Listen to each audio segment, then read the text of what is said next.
Did everybody say we? Oh. I know you guys can't see me because I put my head behind the camera somewhere.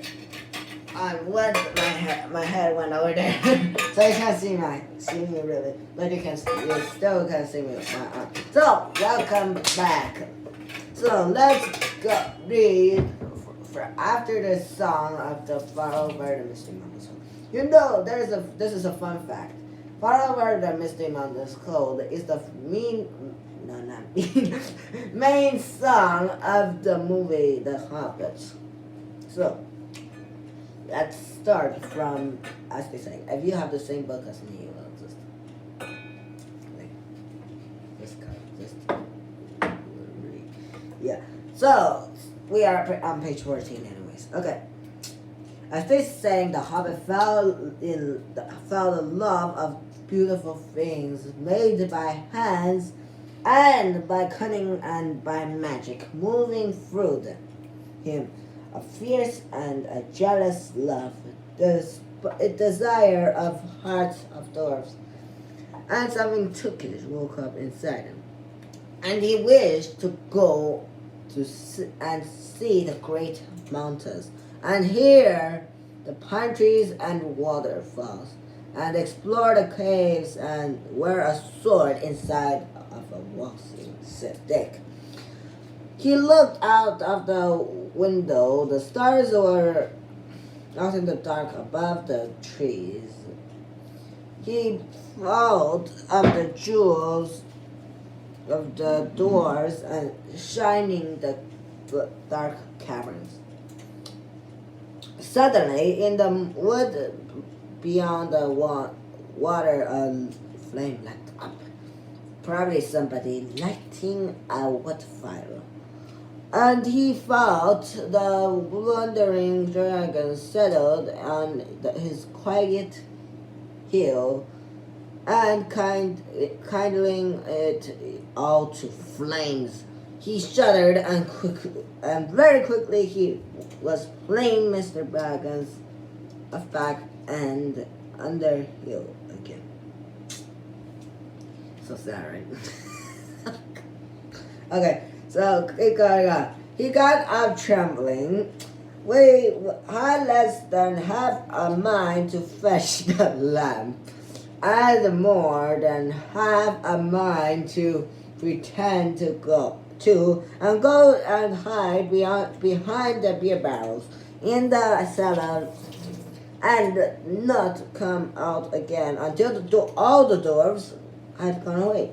Suddenly he found that the music and the singing had stopped, and they were all looking at him with eyes shining in the dark.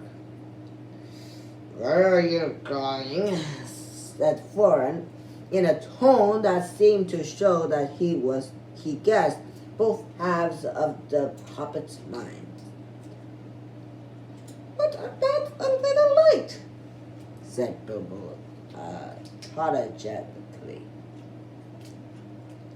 "We like the dark," said all the dwarfs. "Dark? Oh, for dark business. There are many hours before dawn." "Of course," said Bilbo, and sat down in a hurry. He missed his stool and sat in a fender, knocking over the poker and shovel with a crash. "Hush," said Gandalf. "Fordon, speak." And this is how Ford began.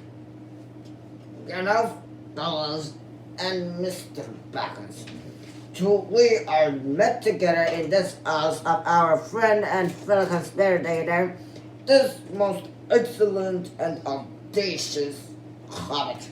May the herd of his oaths never fall out. All praise to his wine and ale." He paused for a breath. For a polite remark from the hobbits, but the compliments were quite lost on poor Bilbo Baggins, who was wagging his mouth in protest. I don't know, like this.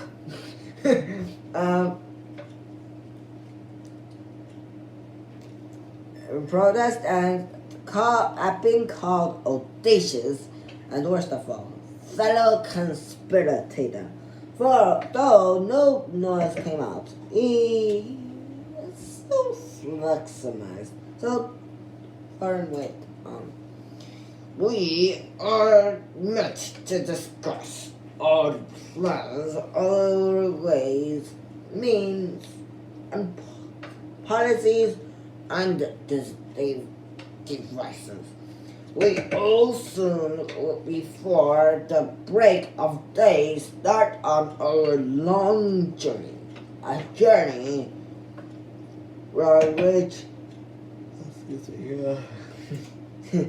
from which some of us, or perhaps all of us, except our friend and counselor, the ingenious Lindsay, may I never return. It is a solemn moment. Our object is, I take it, well known to us all, to make an estimable Mr. Baggins, and perhaps to one or two of the younger doors. I think I should be writing the name Kitty and Philly, for instance.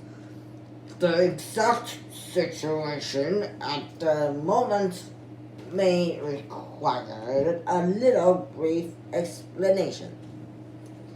This was foreign style. He was an important dwarf.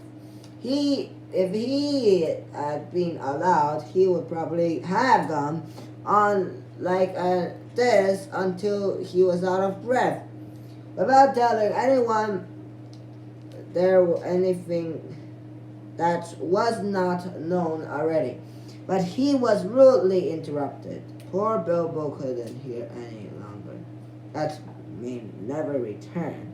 He began to feel a shake coming up inside, and very soon it burst out like the whistle of the engine coming out of the tunnel.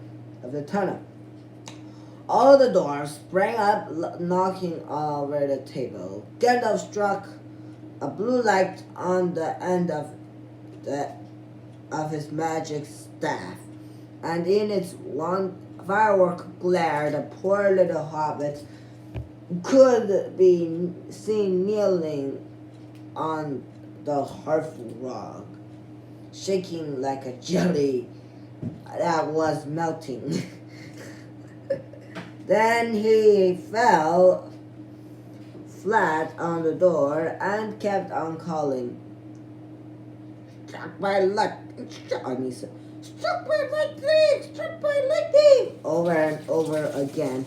And that was all they could get out of him for a long time. So they took and laid him out on the way of the drawing room sofa, and with a drink at his elbow.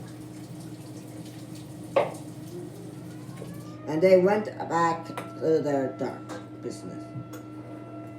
Excitable little fellow, said Gandalf, as they sat down again. Gets funny, queer bits, but he is one of the best, as fierce as a dragon in a pinch. If you ever seen a dragon in a pinch, you will realize that this was only poetical exaggeration applied to any hobbit, even to old Tug, great granduncle Bullroarer, who was so huge for a hobbit that he could ride a horse. He charged the ranks of the goblins of Mount Graham in the Battle of the Green Fields, and knocked their king Golfinbow's head clean off with a wooden club. It sailed 100 yards through the air and went down a rabbit hole. And in this way, the battle was won and the game of golf invented at the same moment. In the meanwhile, Borrower's gentler descendant was reviving in the drawing room. After a while, he crept nervously to the door of the parlor. This is what he heard, Gloin speaking. Or some snort, or less than that. Just a sec. Well, he do think it is already well for Gandalf